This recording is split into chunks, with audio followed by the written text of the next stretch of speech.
go ahead and move over there. That's where the hatch is. And please smile.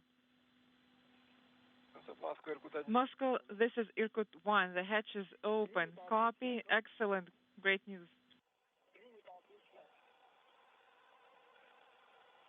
All right, and as you can see, the hatch is open. Ivan Wagner first through, so Chris we're Cassidy just behind him, making his way his third trip to the International Space Station. That hatch opened coming at 11:28 a.m. Central Time, 12:28 p.m. Eastern Time, 16:28 GMT. And last but not least, Anatoly Ivanishyn, also a third-time spaceflyer, making his way on board the station. Again, that hatch was opened at 11:28 a.m. Central, while the station was flying just under 270 statute miles over the Indian Ocean, just off the west of Australia.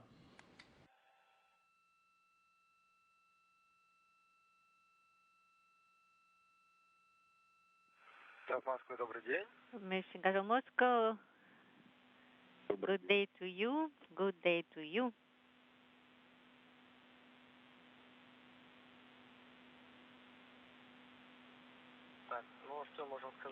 What can we say? We are very happy that Soyuz 63 arrived here with no issues.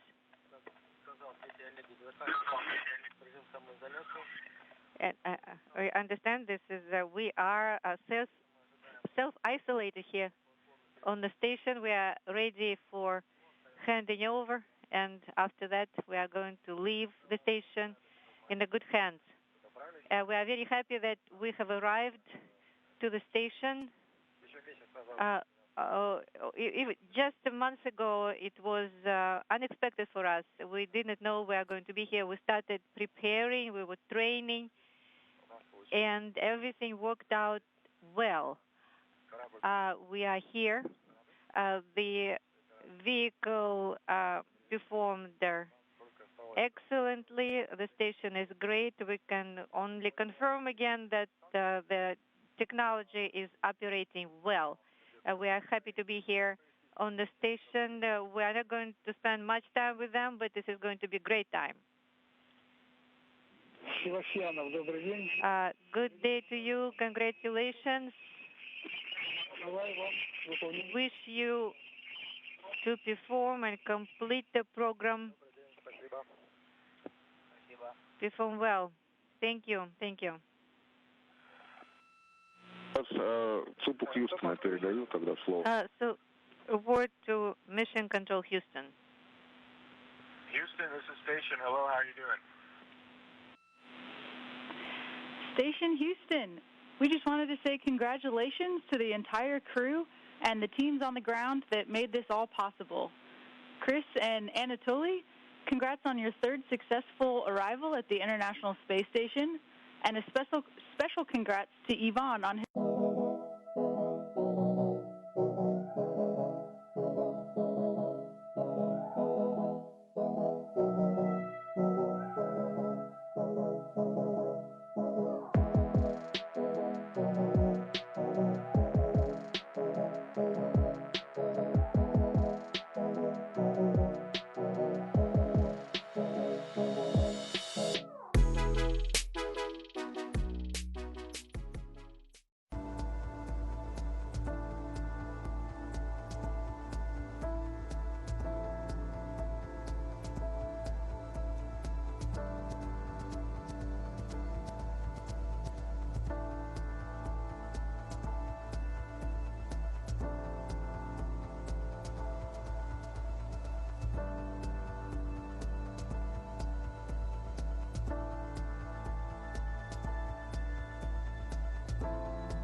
Отходим назад. Отходим. Ваня!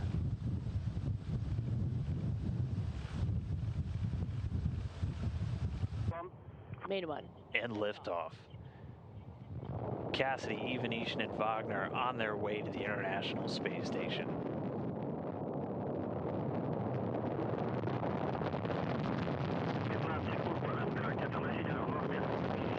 Seconds into the flight, all parameters are nominal. We confirm.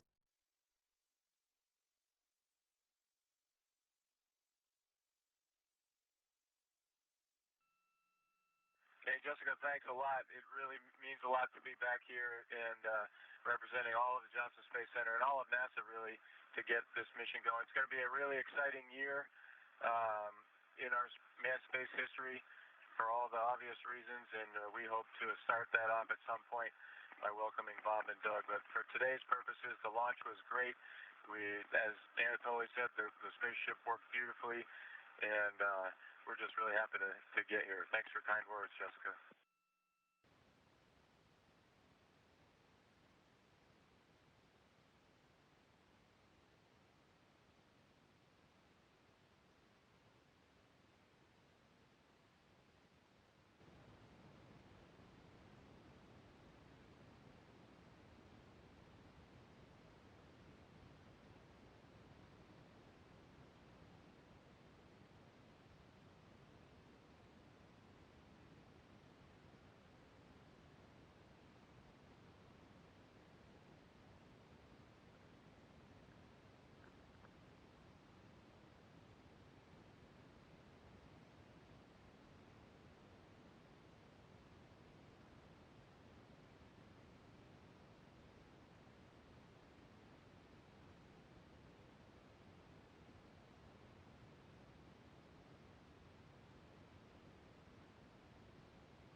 kilograms.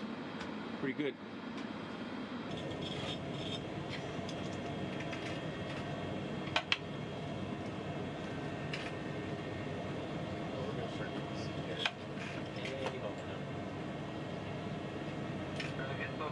Время 22, 12 секунд, 20, 14, 41, 8, 39, 02, 45, 21, 22, 12, 26, 28, 27, 29, 28. Не привязано завтра к работе.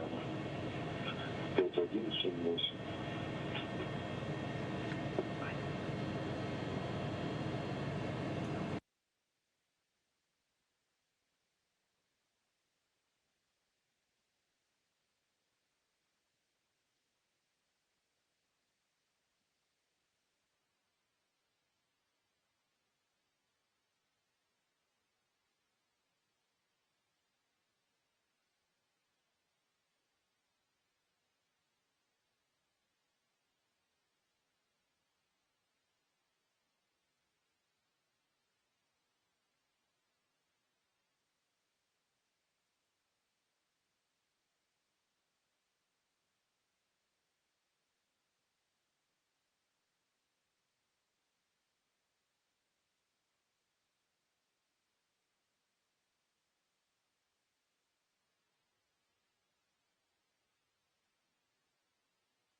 Marking. Okay, yeah, sorry about that. So basically I'm interpreting closed as 6 o'clock and open as 9 o'clock. So now the white line is at the 8 o'clock position where it started, and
Чем вы сзади?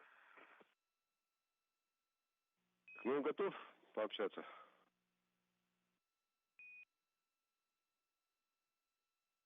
Да, готов. Олег, добрый день. С вами сегодня специалист по инвентаризации Ирина.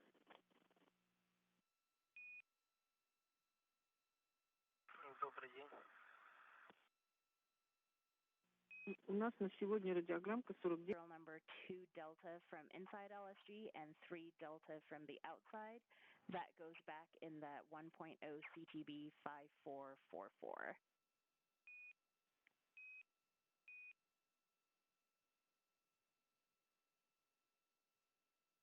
Okay, copy. These go back into 5444, and then just take care of the trash. Is that all? All that we have left? That is all for today. Thank you so much.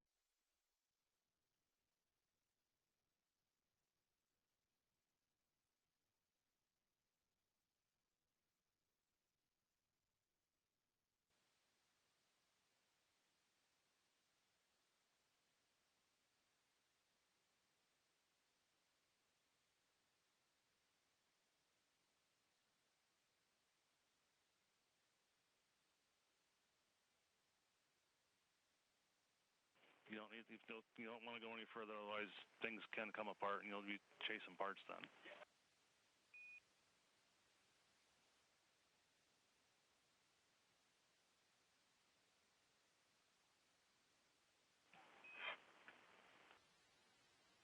Rancho Verde Elementary School, welcome aboard the International Space Station. We have you loud and clear.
Station, this is Houston. Are you ready for the event? Houston, this is Station. We're ready for the event. JSC PAO, this is Mission Control Houston. Please call station for voice check. Station, this is Brandy Dean from JSC PAO. How do you hear me? Hi, Brandy. Great to hear from you. We hear you loud and clear. Wonderful. Jessica Meir, Andrew Morgan, and Chris Cassidy, it's great to see you all on orbit together, and we appreciate you making time for this today. If you have any opening remarks, we can start with those, and then we'll jump into questions.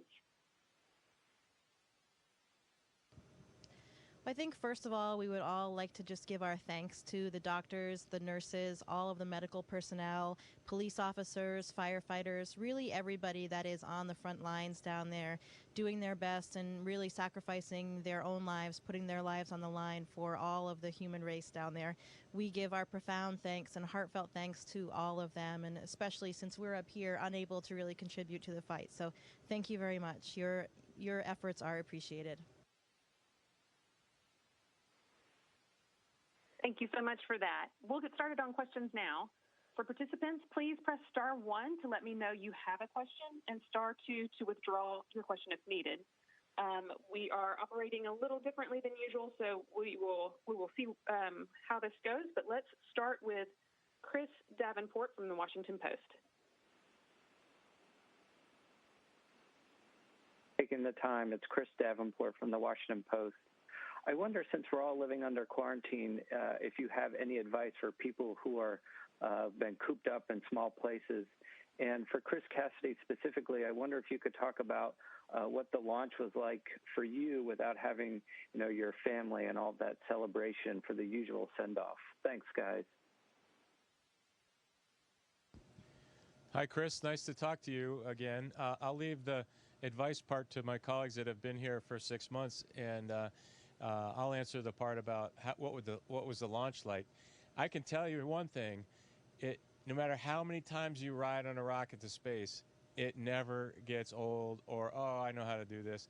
It is amazing from the moment you step off the bus, you climb into an elevator, you ride this elevator knowing that you're right next to this gigantic monster with so much thrust in it. It's just incredible. And then you strap in and the thing lights off, and you just feel this immense power pushing you and pushing you and pushing you. And there's some crazy events that happen in there where the staging occurs, and that shakes the whole thing, different acceleration profiles.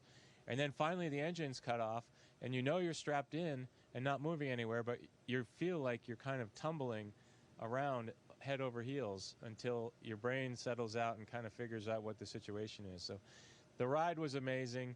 The spacecraft performed perfectly, and then my first glimpse of these guys was at maybe 5 kilometers or something away, and I could see this little lit-up star in front of us, and that's where my new home was going to be. So I'll let these guys talk about advice for others in quarantine. Yeah, I would say that living in isolation is something that we're very good at, and I know that everyone on Earth is experiencing that in a new way right now. I think one of the most important things is to live by a routine. That's what we do up here. We have a schedule, and we follow it to the T, make sure that we're the most efficient and most effective with our time. Our exercise, our personal hygiene, our sleep, everything is scheduled out. And so sticking to a schedule is very important. And then I think another aspect that we practice regularly up here that applies very well to the situation on Earth right now is being a good crewmate and thinking about how your actions affect the actions of others. It's something we do all the time up here, and constantly evaluating to make sure that we're respectful of others at all times, and that can be very tough to do when you're living for a long time in close quarters.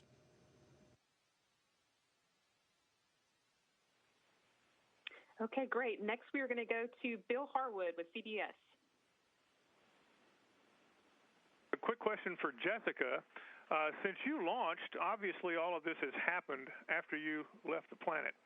I'm just wondering what you're hearing from family and friends about how life is going on Earth, what you're looking forward to coming back to Earth, and what maybe you're concerned about. Kind of your whole picture of all this from space, and soon you're going to be walking on Earth. Thanks.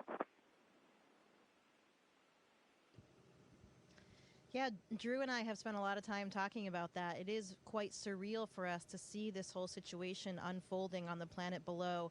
We can tell you that the Earth still looks just as stunning as always from up here, so it's difficult to believe all the changes that have taken place since both of us have been up here. I think for me, it'll still be nice to go back and to see some familiar places and some familiar faces. It certainly will be very difficult for me to not be able to give some hugs to my family and friends. That's something after being up here for 7 months and being the type of person that I am, it's going to be difficult for me to do that, but I know that'll be part of the game for a while. We were just talking about that before this conference. I think that I will actually feel more isolated on the Earth than I did up here, just because that's part of our expected routine up here, and we're so busy with so many other amazing pursuits, and we have this incredible vantage point of the Earth below that we don't really feel as much of that isolation when you're back in your homes and the kind of isolation that everybody is dealing with right now, and you can see all of those things or all of those people, but you just can't do anything with them or experience them at all. I think that makes it even more difficult. So we'll see how it goes and how I adjust, but it will of course be wonderful to see some family and friends, at least virtually and from a distance for now. Next up, Joey Roulette from Reuters. Hey, thanks so much for doing this. For everyone, I just wanted to ask, the first commercial crew vehicle is carrying humans to the ISS this summer. What does that mean for the space arena, and specifically, what will you all on the ISS be doing to prepare for the new vehicle's visit? And then I had one other for Chris Cassidy. This isn't your first time in space. Does this mission on the ISS feel any different knowing we down on Earth are in a pandemic? Thanks. Yeah, this mission it does feel different. I will tell you, leaving Earth amidst the global crisis and the shutdown, worldwide quarantine, we were commenting before we launched that we knew as a crew we were going to be in quarantine about 9 months ago or a year ago, those exact weeks, but we didn't know the whole rest of the world was going to join us, and so that makes it hard. And leaving all that behind, my heart goes out to everybody who's dealing with it, because I would just only spend a few weeks on Earth during that period, but and that was enough time to know that it's really, really challenging for in many ways, and it's often the second and third order effects of the situation that I found to be really unexpected, like what it does to kids in schools and sports and graduations and people leaving college looking for their future job, and it just lots of things that you wouldn't expect when we just say at face value we're going to start quarantine now. And then your first question related to commercial crew, these guys are leaving a couple weeks, so they don't have any chance of seeing a commercial crew, unfortunately. And for me, it's looking like my friends Bob and Doug will arrive on SpaceX towards the end of May, maybe into June, if things go well. And that's a huge thing for us as a nation and for the international partnership on the space station. Right now, we only can get to space on a Russian rocket, which it's always good to have redundancies in any kind of system that you have. And we're really excited to have an alternate way to get back to the space station and launch from Florida. And then on a personal level, I'll be excited to see Bob and Doug. I've known them for many years. We work together. They're friends and with their families as well. And so it'll be really special to have such a historic moment for our nation and such a cool personal event for me, greeting them at the hatch. Reminder to participants on the phone to press *1 if you have a question. Next up, we're going to go to Brian Owens from Nature Magazine. Hi, this is a question for Chris in particular. Given the pandemic that we have going on, could you maybe talk about the pre-flight precautions that you took to make sure you weren't bringing the virus up, and whether it was any different this time than in previous launches? Sure, I'd be happy to talk about that. I left Houston at the end of February, and if you remember the timing, it was when it was a discussion in China, but it really hadn't crept into the American news cycle and the American discussions, at least at the big levels. And we knew that it was something that the whole world was going to be concerned with. So I remember walking off the airplane in Moscow and wondering if there was going to be testing, and there were some medical personnel there, but the process of going through customs was exactly the same as normal. And then just a couple days later, I did get the opportunity, my wife and I spend some time in Moscow in those first couple days, and then shortly after that, it was no leaving the base where we do all of our training, which is about 30 miles outside of Moscow. So from the first week of March until launch, I did not come in contact with anyone other than those immediate people involved with the launch preparation, and those people were also in the same quarantine as I was. So, and we were really strict about it. And normally when you get to Baikonur, there's press conferences and bosses, managers from all the space cooperation businesses and agencies, and none of those people were allowed into the building. Even any media or any press state commissions that we had were all done just like we're doing now with a video camera. So there was virtually no interaction between us as a crew and the outside population. Now, anything's possible. We know lots of cases where people have thought they were good to go, but it snuck into their world. But I really think that's almost 0% chance for our crew. Okay, next we're going to go to Chelsea Goad from space.com. Hi, thank you guys so much for taking questions. I really appreciate it. This weekend, we're coming up on a historic anniversary, the 50th anniversary of Apollo 13. And being astronauts in an especially unusual situation with the pandemic, I'm curious kind of what lessons you as astronauts today draw from Apollo 13 and those astronauts who really prevailed in extraordinarily unusual circumstances. Yeah, thanks for your question, because I think that's a really interesting comparison and contrast.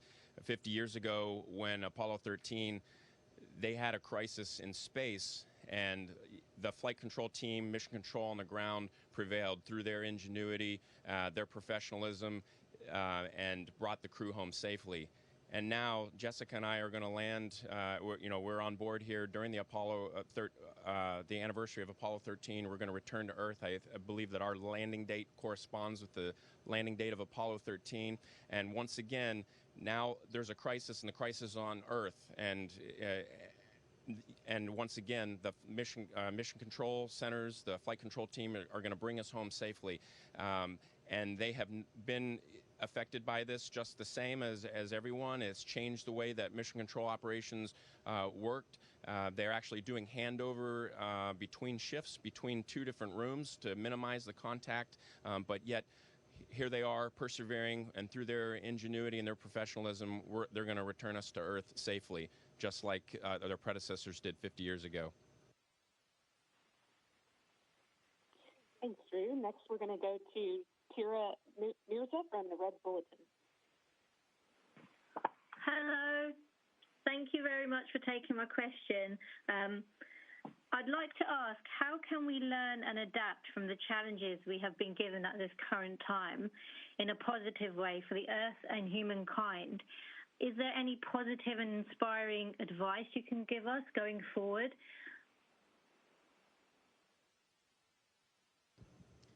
Certainly, I hope that there are some positive outcomes of all of this. There are many, many terrible sides to what's happening right now, and I think we all recognize that.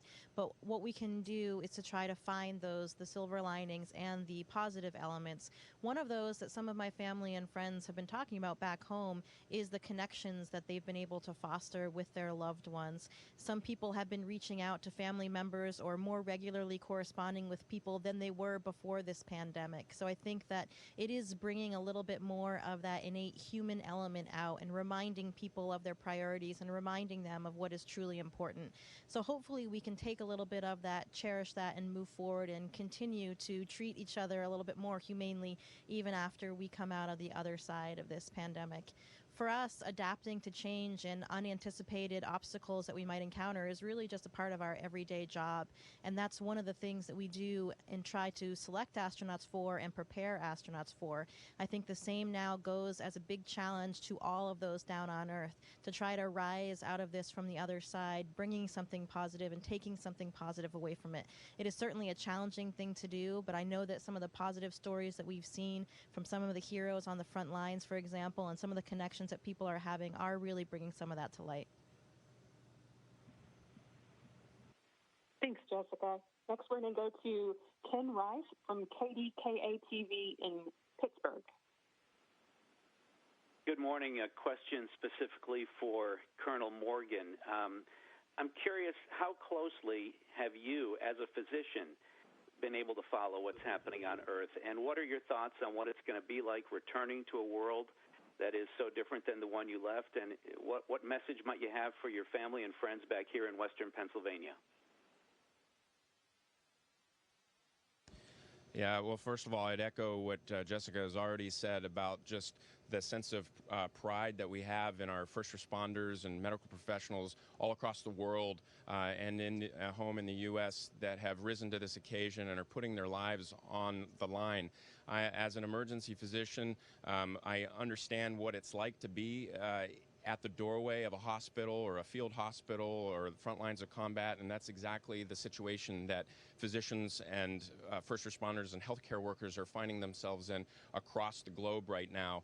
And I'm very proud to be part of that profession, but I'll have to admit that there's even a little bit of guilt that I am as separated from it as I could be, and will only return to the middle of this in the next week.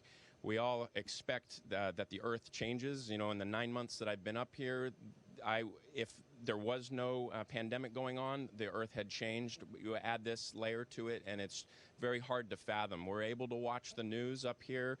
Sometimes our news is a little bit delayed, and so as we're watching things, we're getting it through the eyes of the news, and we're talking to our friends and families back home, and trying to paint a picture, but it's just hard for us really to understand what has transpired and how life will be different for us when we return to the Earth.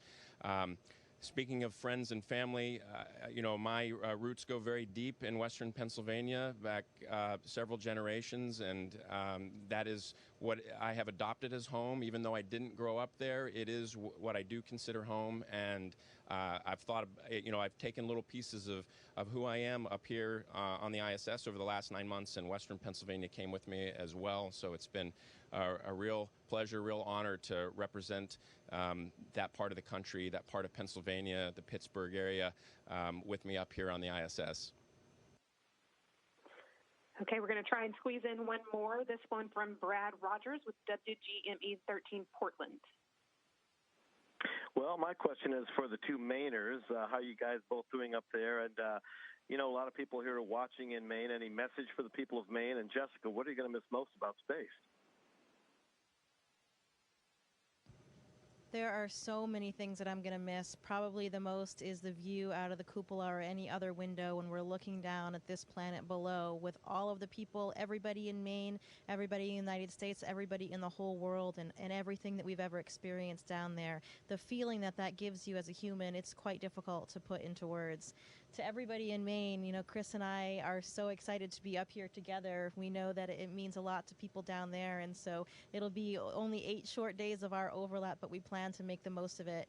I'd like to thank everybody down there so much. You know, it really is, as trite as it may sound, it is a journey, and my journey started in Maine, in northern Maine, in a very small town called Caribou, as people know, and the support that I had there through my education, through my family and friends was really unparalleled, and I think really had a lot to do with where I ended up and being right here on the space station. So thank you to everybody. We are thinking of you constantly, and I know that we're very excited to be speaking to some more Mainers just next week. And don't have a whole lot more to add than what Jessica eloquently said, but I was in contact with a lot of friends in my launch week, and that really made me made friends from Maine, and that really made me feel good and reminisce about the time I had as a young guy growing up there in Maine, and what I think fondly of in my hometown of York. We have some nice beaches there, and I picture that when we're flying over the country.